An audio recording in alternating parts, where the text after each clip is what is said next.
Shabbat Shalom, everyone. Shalom.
Shabbat Shalom, friends.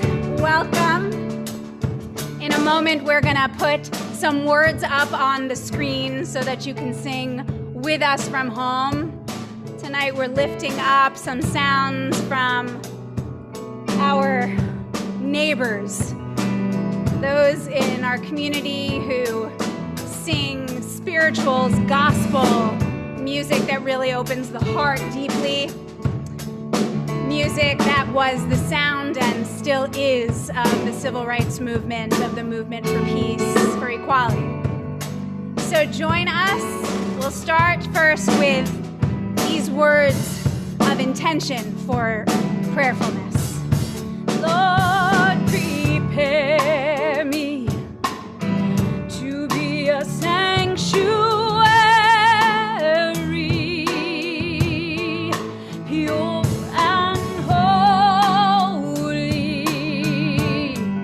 tried and true, with thanksgiving, I'll be a living sanctuary for you.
Shabbat Shalom and welcome, everybody. Shabbat Shalom, everyone. Welcome. It's so good to see you. I'm going to place into the chat for everybody the prayer book. That way you're able to follow along. And so tonight is a special service because our service is in honor of Martin Luther King Day. And look, the legacy of Martin Luther King speaks to us most acutely in our day, as much as it speaks to any era. And so today we're going to reflect, not just as we pray, but also on his words and on his legacy. And I hope by the end of tonight, you're going to understand that King spoke in many registers. We're going to speak about one particular register tonight, the register of radicalism, that many of us don't consider as usual for Martin Luther King, but in fact was really a part of his identity. But today we're going to begin, as we light our candles, with a meditation on the meaning of light that he added through his discourse. And so I'm going to share my screen, give you a chance to just reflect on the following quote. Darkness cannot drive out darkness. Only light can do that. Hate cannot drive out hate. Only love can do that. We live in a dark time right now, a time physically dark because it's the winter, but also darkness of misinformation, darkness of hate, darkness of anger, darkness of leadership from the top who obfuscates everything that our country stands for. And we understand that the way to drive that darkness out is to add light, not to stoop to their level, but rather to float above it and to shine a light on the things that are hidden. And so as we do that, we are reminded about the power of lighting light, as together we prepare to kindle our lights for Shabbat. And so it's my pleasure and honor of her becoming bat mitzvah to call up Willow Weinstein, who will light our candles tonight.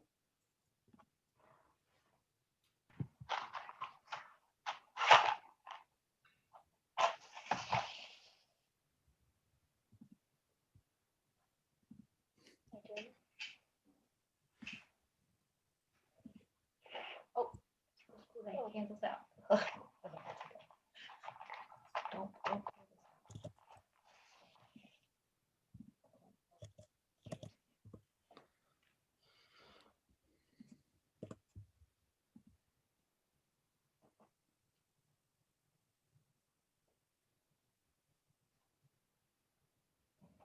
Baruch atah Adonai Eloheinu melech haolam asher kitshanu b'mitzvotav v'tzivanu l'hadlik ner shel Shabbat.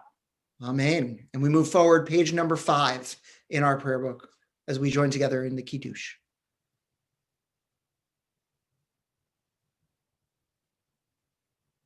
Whenever you're ready, Willow.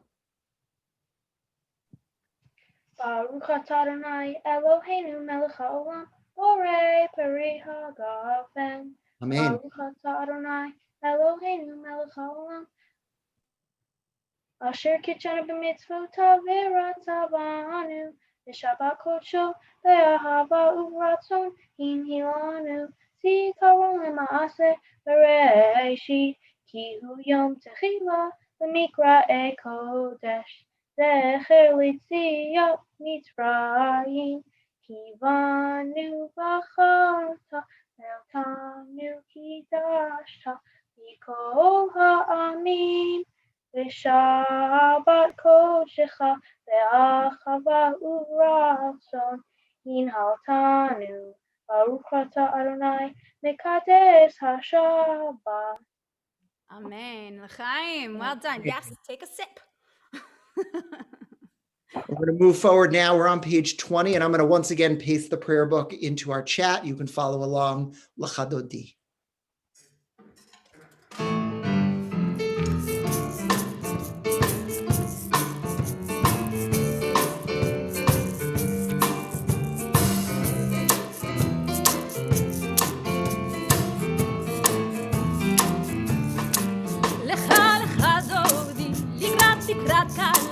פני פני שבת לקבילה לה לה לך לך דודי לקראת לקראת קלה פני פני שבת לקבילה לך לך דודי לקראת לקראת קלה פני פני שבת לקבילה לה לה לך לך דודי לקראת לקראת קלה פני פני שבת לקבילה שמור וזכור בדיבור אחד ישמענו אל המיוחד אדוני אחד ושמו אחד שפור תפארת ולתחילה לך לך דודי לקראת לקראת קלה פני פני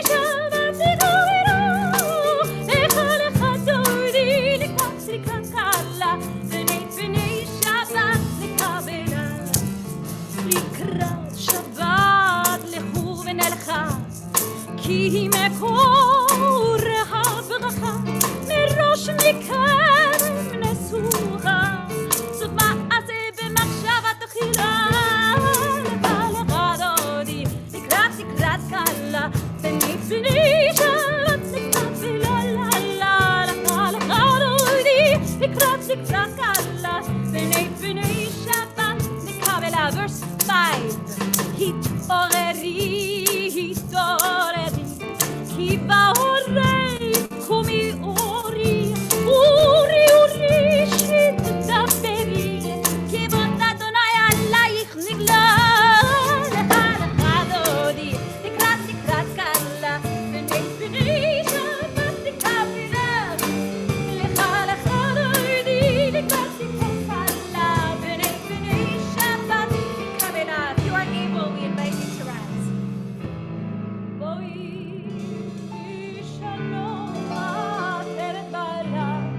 גם בשמחה ובצער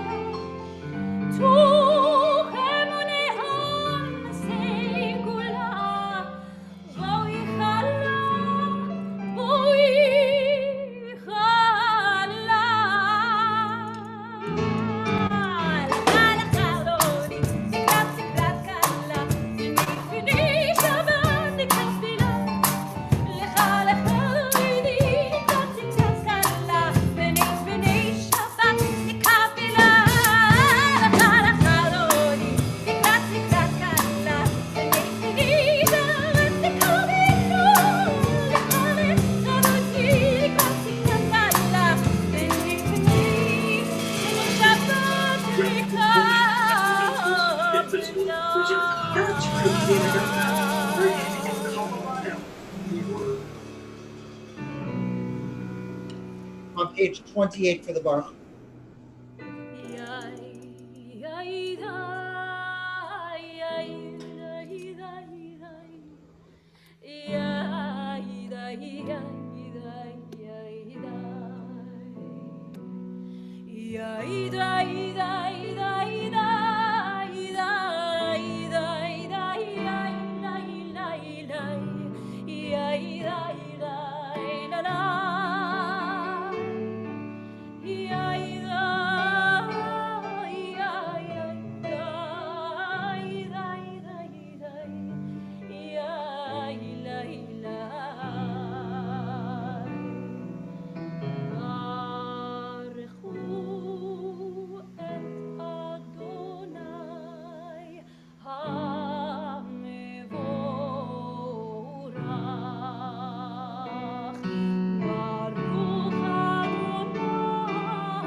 So it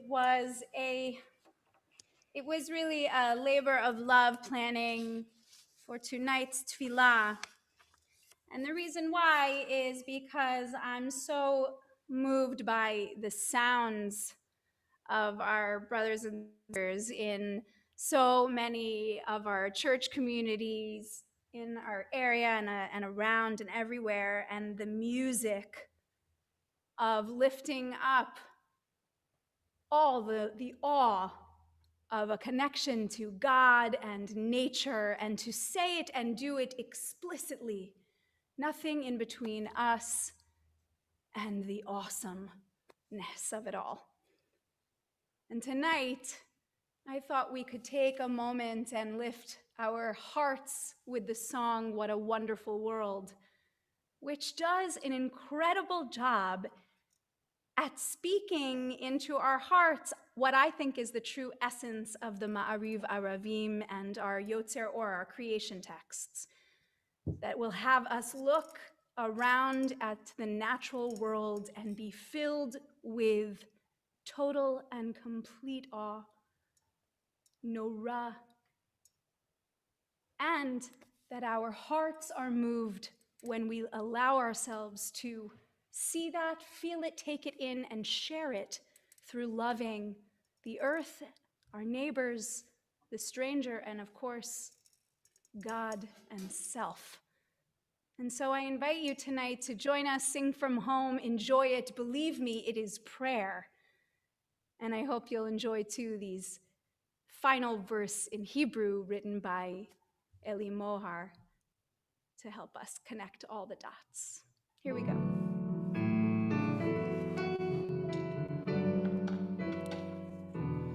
I see trees of green, red roses too.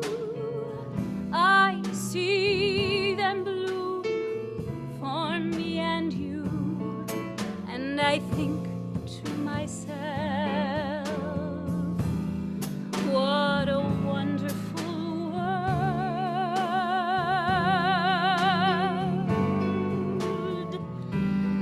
I see skies of blue and clouds of white, bright blessed day, the dark sacred night, and I think to myself,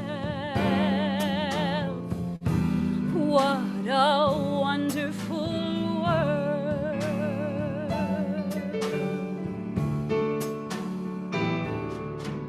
The colors of the rainbow, so pretty in the sky, are also on the faces of people going by. I see friends shaking hands, saying, how do you do?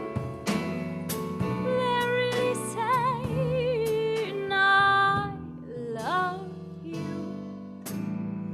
כשאני רואה בחלומי את שמורי לך וגם לי, אני שר לעצמי איזה יחלם העולם.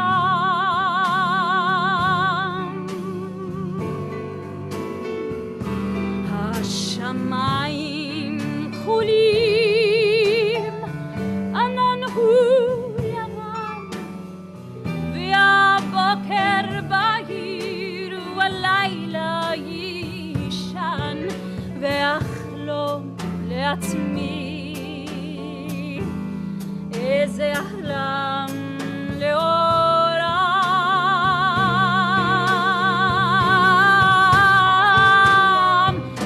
I think to myself, what a wonderful world.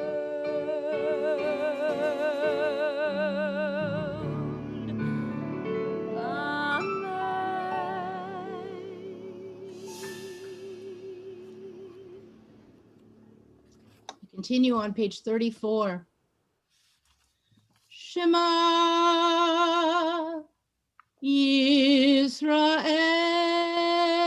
Yisrael Adonai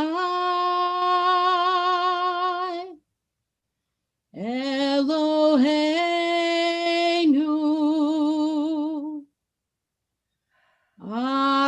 Adonai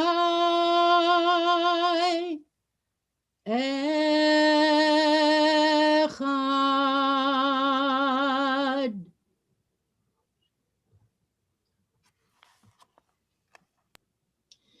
V'ahavta et Adonai Elohecha b'chol levavcha u'b'chol nafshecha u'b'chol me'odecha v'hayu hadvarim ha'ele asher anochi mitzavecha hayom al levavecha Vishinantam levanecha v'dibarta bam b'shivtecha b'veitecha uvlechtecha v'derech uvshochbecha uvkumecha וקשרתם לאות על ידיך, והיו לטוטפות בין עיניך, וכתבתם על מזוזות ביתך ובשעריך. למען תזכרו ועשיתם את כל מצוותיי, והייתם קדושים לאלוהיכם. אני אדוני אלוהיכם, אשר הוצאתי אתכם מארץ מצרים, להיות לכם לאלוהים. אני Adonai Elohechem, Adonai Elohechem Emet. So once again, if you've just joined us, I'm going to place into the chat the link to the prayer book. That way you can follow along. And in a moment, we're going to move into our Mi Chamocha prayer, which can be found on page 40 with a segue song. The cantor will introduce it. I wish I knew how it feels to be free. But the truth is, we can't talk about freedom without once again invoking the memory and the legacy of Martin Luther King Jr. And so once again, I'll share my screen so you can see a powerful quote from him.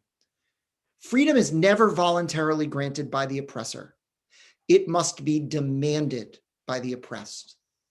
The truth is, if the legacy of our Exodus story teaches anything, it's that Pharaoh would never have let us go without those plagues. Pharaoh would never have let us go without Moses' loud voice, without God's strong hand and mighty arm. And even so, at the last minute, we almost lost at the Red Sea. But we managed to make it to freedom, understanding that we had to claw our way out of Egypt. And so it is with everybody who is oppressed. And it's our job, if we are not, to add a voice to their voice, to give them the push that they need. Freedom is never voluntarily granted by the oppressor, says Dr. Martin Luther King. It must be demanded by the oppressed.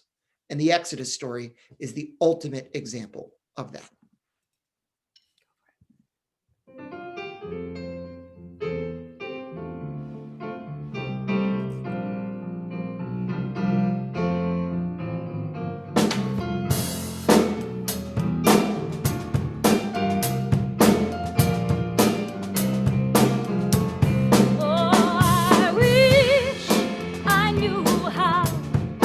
It would feel to be free.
Oh, it's great to be able to have full instrumentation back in the sanctuary again. I'm sure I speak for everyone on that one.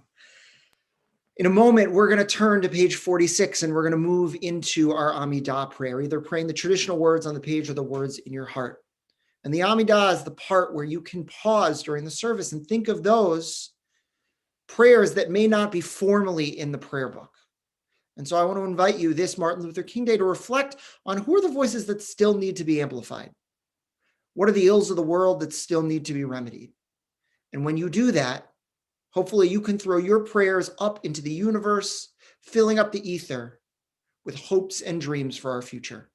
And so if you're able, I'll invite you to rise as we move into our Amidah.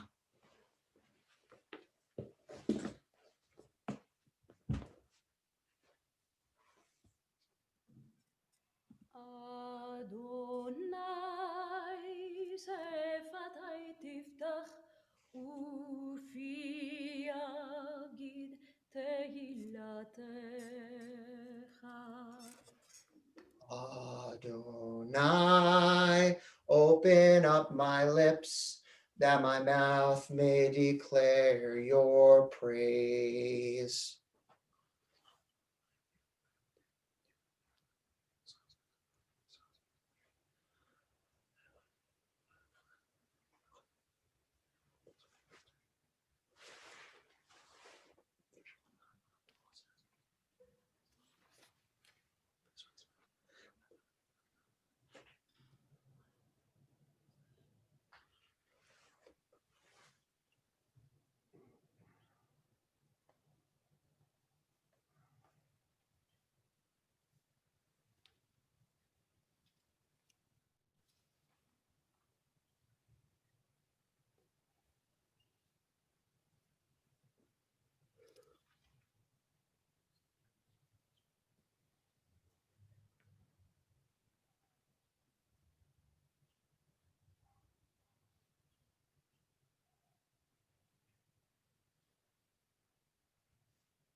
And so before we move into a prayer for peace, a reading to set us up for this. Again, words of Dr. Martin Luther King Jr. One day we must all come to see that peace is not merely a distant goal that we seek, but that it is a means by which we arrive at that goal. We must pursue peaceful ends through peaceful means. Peace is the ultimate avenue to more peace.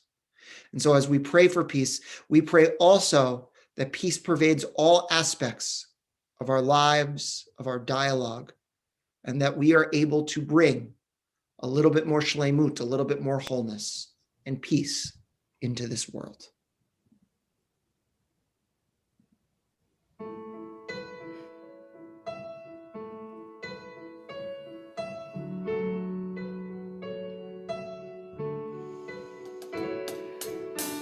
עושה שלום במרומה, הוא יעשה שלום עלינו. עושה שלום במרומה, הוא עלינו, עושה שלום במרום, הוא יעשה שלום עלינו, יעשה שלום, יעשה שלום, שלום עלינו ועל כל ישראל, יעשה שלום, יעשה שלום, שלום עלינו ועל כל ישראל. עושה שלום במרומה, הוא יעשה שלום עלינו. עושה שלום במרומיו, הוא יעשה שלום עלינו. עושה שלום במרומיו, הוא יעשה שלום עלינו. Everybody, יעשה שלום, יעשה שלום, שלום עלינו ועל כל ישראל. יעשה שלום, יעשה שלום, שלום עלינו ועל כל ישראל. One more time. יעשה שלום, יעשה שלום, שלום עלינו ועל כל ישראל ועל כל יושבי תבל. יעשה שלום, יעשה שלום, שלום עלינו ועל כל ישראל.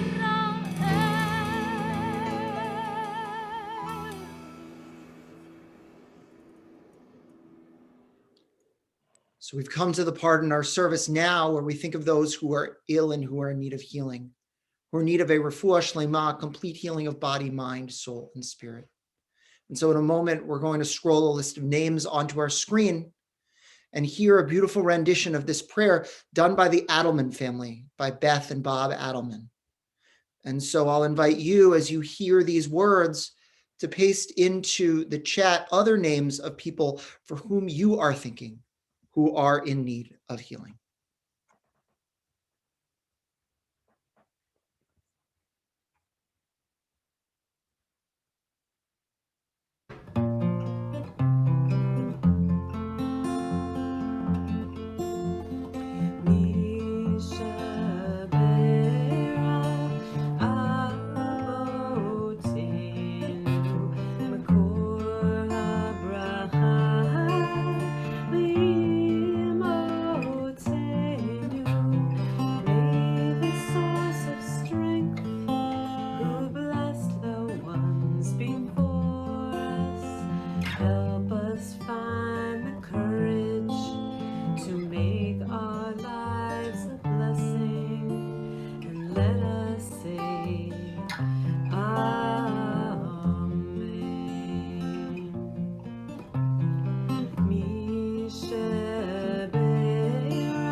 So as we do each week, if you want to say thank you to Beth and Bob, feel free to do that into the chat now. So tonight I want to speak about the importance of the radical voice. And as I do, I want to invite us to really think about what exactly that means, the radical voice. And so I'm going to share a quote first that is definitely not the radical voice. This is perhaps one of Dr. Martin Luther King's most famous quote. I have a dream that my 4 little children will one day live in a nation where they will not be judged by the color of their skin, but by the content of their character.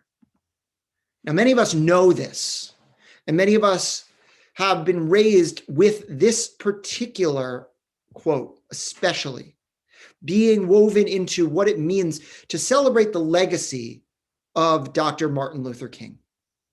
But the truth is that over the course of time, Dr. King has lost a lot of what he really stood for in America.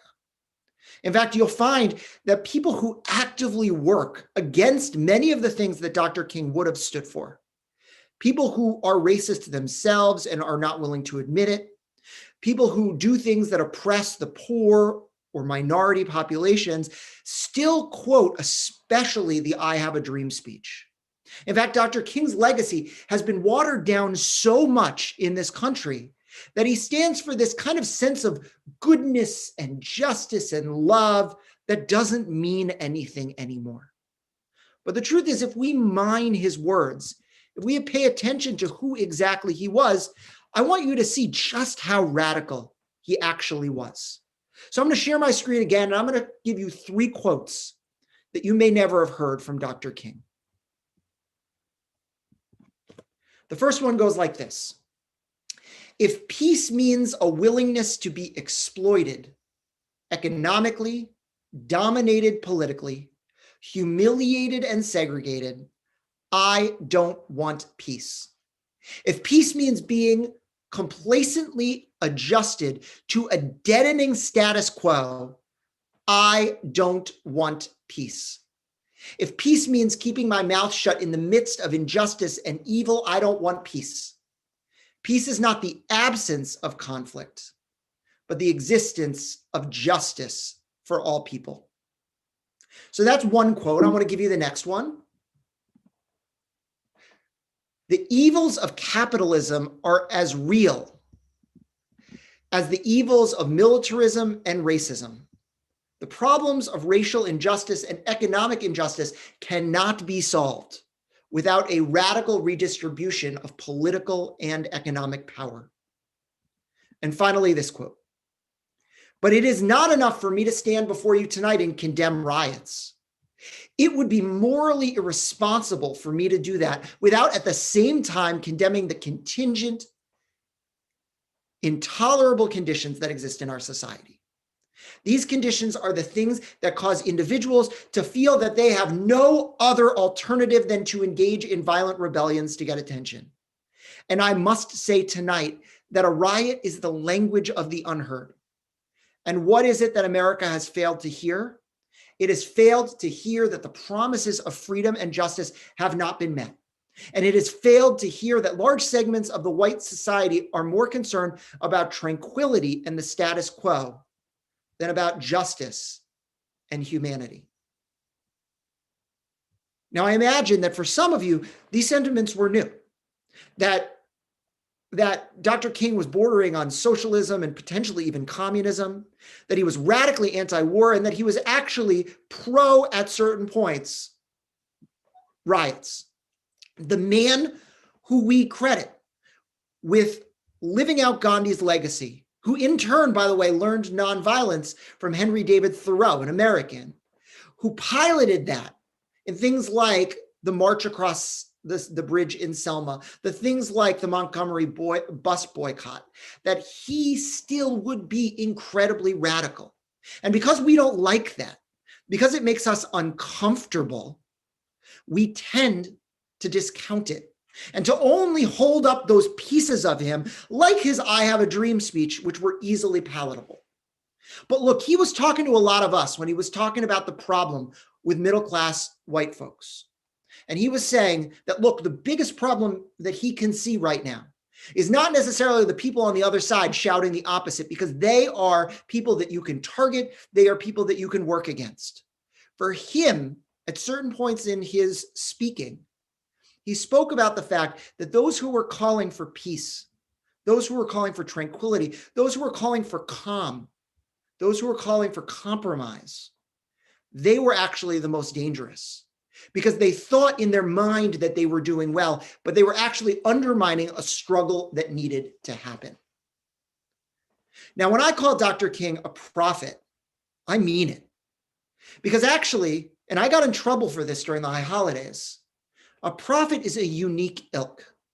And I know that many of you know this, that after I called Ruth Bader Ginsburg a prophet and likened her to Dr. King and to Gandhi, I got hate mail and phone calls from people who were so angry, not only that I replaced the Haftarah with the words of Ruth Bader Ginsburg, but that I would deign to call a modern person a prophet. But I want to unpack for a second exactly what a prophet is. Because a prophet was not that person calling for calm. And honestly, the prophet is not that person calling for children to play together and for nation to rise up and not see the color of another's skin. Prophets themselves were radical. I mean, Jeremiah, one of the great prophets, who, by the way, was so good at the radical screed that we now call a certain kind of discourse, a certain kind of homiletics after him, the Jeremiad, which is when you yell at power with all your might. Jeremiah was famously put in stocks, and he had fruit thrown at him. Jeremiah was arrested. And Jeremiah used to complain to God and say, God, why did you pick me for this task? I am scorned by everybody. I am the laughing stock of the world. But yet Jeremiah could not speak God's word, because a prophet, despite having an inconvenient message and despite having the ire of society around them, must speak the truth, even if society isn't ready. And the truth is, most of the time, society is not ready for the prophets.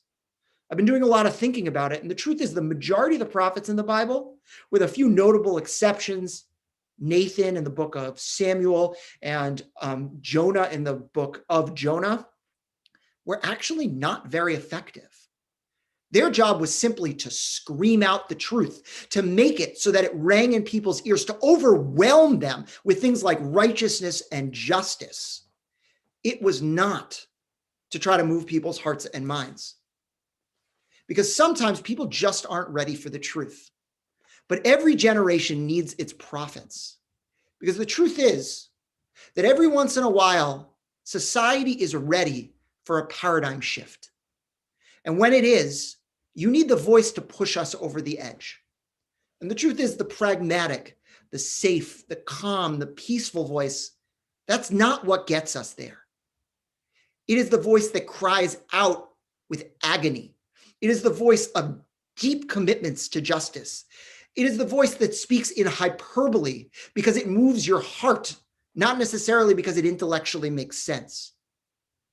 And as much as we'd like to think that Dr. King spoke in a way that he could be heard, there were plenty of times where he spoke and we weren't ready for it.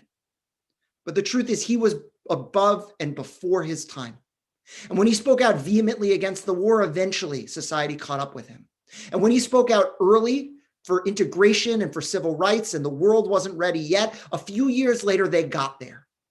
And when he spoke out as a pacifist, eventually we'll find that way. And honestly, we are just beginning to come to terms with the understanding that, as horrible as it was to see certain parts of the country burn during the summer, that there are times where riots are the only response. And maybe we'll begin to understand how to walk that line, the line that he is talking about in this last quote. The truth is, we need the radical voice, because if we stay safe and if we are too pragmatic, we will never get to where we need to be. A prophet must have a vision of a future that society isn't ready for, and then he must grab society by the horns and drag it across. And when they do that, when they are as radical as we need them, we can imagine a world that feels the way that he envisioned. The truth is, to return back to that first quote, that actually is a radical notion, that we won't necessarily see color anymore and that we'll come together. But the truth is, there's a lot of work that needs to be done before we get there. And we're not there yet. And for anybody who quotes him saying that he had a dream that he eventually got, they're quoting him too early. Instead, what we need to do is let him make us just a little bit more radical, a little bit more daring, a little bit more sensitive to the world around us. And when we do, we will find that in his footsteps and through his legacy, we will build the world, not only that he imagines, but the world that we need. Shabbat Shalom. So we're going to move now into Aleinu, and we are on page 282. I'll invite us to rise. Aleinu l'shabeach l'adon hakol, l'tei gedula liotzer breshit, shelo asanu kigoyei haratzot, velo samanu k'mishpachot ha'adama, shelo sam chelkeinu kahem, v'gor aleinu kechol hamonam, v'anachnu korim, ומשתחווים ומודים לפני מלך מלכי המלכים הקדוש ברוך הוא. Forward 5 pages in our prayer book. May we gain wisdom in our lives, overflowing like a river with understanding. Loved each of us for the peace we bring to others. May our deeds exceed our speech, and may we never lift up our hand, but to conquer fear and doubt and despair. Rise up like the sun, O God, over all humanity. Cause light to go forth over all the lands between the seas, and light up the universe with the joy of wholeness, of freedom, and of peace. V'nemar v'haya Adonai lemelech al kol haaretz bayom hahu yeh Adonai echad u'shemo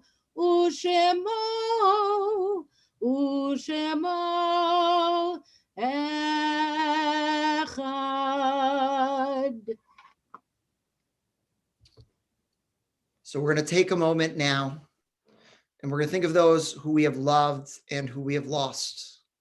This Shabbat, we think of the following individuals: Leonie Adler, Joan Asioni, Herman Barron, Frank Becker, Elsie Berlin, Edith Berman, Joseph Bianco, Marta Brown, Robert Buckbinder, Sue Cooper, Kate Krasnopel, Nathan Daniels, Greta Friedman, Daniel Geller, Iris Geller, Helen Goldberg, Charles Goldstein, John Dittbrenner Jr., Gussie Jasic, Jesse Kaplan, Harry Kaplan, Pauline Korn, Jane Landberg, Manus Lazarus, Mark J. Leader, Clarence Mayer, George Malloy, Susan Deborah Morgenstern, Eleanor Morris, Rose Nathanson, Nina Paskoff, Lillian Passner, Marianne Purton, Jerry Peters, Minnie Portnoff, Julian Reichman, Israel Rubin, Lorraine Kressler Sadler, Kate Schwartz, Jerry Siegel, Rita Sheffrin, Gordon Spencer, Bernard Springarn, Charles Tucker, and Jeanette Weinberg. And those who are in Shiva and Shloshim: Jerry Sorrell, husband of Joyce Selter, Ann Feynman, grandmother of Merrill Gutterman, Tema Dorman Ackerman, mother of Rennie Ackerman, Edwin Frank, father of Bruce Frank. And we laid to rest today Judy Kopp, mother of Dana Hudon, and we'll be observing Shiva for her tomorrow night at 6 p.m. I'll invite us to put other names of people into the chat that we're thinking about. And I'll invite us now to turn to page 294 as we rise together for the Mourner's Kaddish. Yitgadal v'yitgadash shemei Rabbah, b'yamad yivrach yirutei v'yamlich malchutei, v'chayachon uv'yomechon uv'chayei d'chol Beit Yisrael, b'agala uv'izman kariv v'imru amin. Yehei shmei Rabbah mevorach le'olam olamei omaya. Yiparach v'yishtabach v'yipa'ar v'yitramam v'yitnaseh. V'yitadar v'yitalal shemei dekudasha richu. Leila min kol birchata v'shirata. Tushbechata v'nechamata damiran v'yama v'imru amin. Yehi shlama rabba min shemaya. V'chaim aleinu ve'al kol Yisrael v'imru amin. Oseh shalom b'mromav. Hu ya'aseh shalom. Aleinu ve'al kol Yisrael v'imru amin. Please be seated. So before we move into our concluding song, Ronnie, I'll turn the floor over to you for just a few announcements if you want to add, and then we can add some after you. Sure. Tomorrow night is Havdalah, as it is every Saturday night, but tomorrow night we're doing Havdalah Plus, and we are not doing categories. We're going to switch off and do a little trivia. So come join us at 7:30. Come light the candle, come have a tiny sip of wine, smell the spices, and then break into song because you can. And the only other one that I'll talk about is the Shabbaton, which is February 13th. You need to register for it. It's a big $18. It's not a lot of money. There's yoga in the morning. Lisa Westreich will be leading that. Yay, Lisa. Then we'll do tefillah. We have a darshan who is zooming in from Jerusalem, Rabbi Leon Morris, and he is amazing, amazing, amazing. There are 2 workshop sessions, one from 2 o'clock to 3, one from 5 to 6, and then we'll gather together to make Havdalah together. And if you register, you will be pretty lucky to get all the recipes for all the amazing food that we actually make when we're on site for the Shabbaton in your mailbox. So you too can cook at home and pretend you're in the sanctuary or the chapel with us. Awesome. Awesome. Thank you. So tomorrow morning, 9 a.m., we've got Torah study led by Bob David. And tomorrow morning, 10 a.m., Willow, you become bat mitzvah. And so again, feel free, write congratulations to Willow and to good luck to her as well throughout the course of this final closing song. So in addition to that, just a few other things happening. The Rosh Chodesh celebration actually happened last night, never mind. And I hope it was a lot of fun. But for those who are grandparents, there's our monthly grandparent support group is going to be Tuesday, January 19th at 5 p.m. We hope that you can join us, as well as our Interfaith Friends Circle, which happens throughout the course of each month. And so if you're an interfaith family and you want to talk about the kind of challenges of that and also the joys of that, the Cantor is running that group and it's on Wednesday nights. Every Thursday, wonderful short story group run by Norm Pollock. And so it doesn't hurt to keep plugging that. And a week from Saturday morning, mark your calendars and stretch a little bit because we've got Musar Yoga coming up. And 2 other kind of bigger events. The first is that on the 28th of January, we've got our Tu B'Shvat Seder. Tu B'Shvat is a holiday for trees. And so we're going to have this very spiritual, it's customary to eat different kinds of fruits and to talk about what they symbolize about our character. It's a really wonderful event, and we're going to be sharing in that together. And finally, Friday, January 29th, the Afro-Semitic Experience. And so we hope that you'll join us for that. It's a group that includes music from the African-American world and music from the Jewish world that gets put together. We're going to have a few of the artists from that. And there's going to be a talk back at the end where they're going to play some music, and they'll also be with the Cantor leading services throughout the course of the evening. Next week is also our 3rd grade naming Shabbat. And so we hope that you'll come and support the group of 3rd graders who are all kind of celebrating and also getting blessed over their Hebrew names. And so with that, I want to say one more time, Cantor, it was so good to have you in the sanctuary, to have Ed Ahlstrom and to have Gilad there with you. And they were wonderful. And this is just, we finally figured out the sound after as many months as we possibly could. And we did it.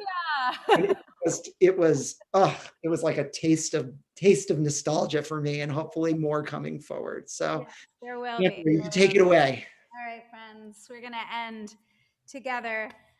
We hope you'll join us, and we hope that together we will overcome. So much to think about and so much to do in this new year.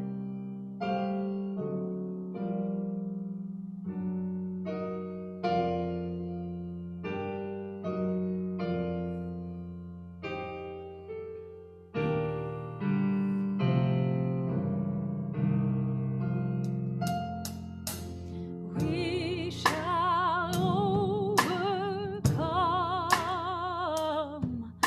We shall overcome.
Shabbat Shalom, friends.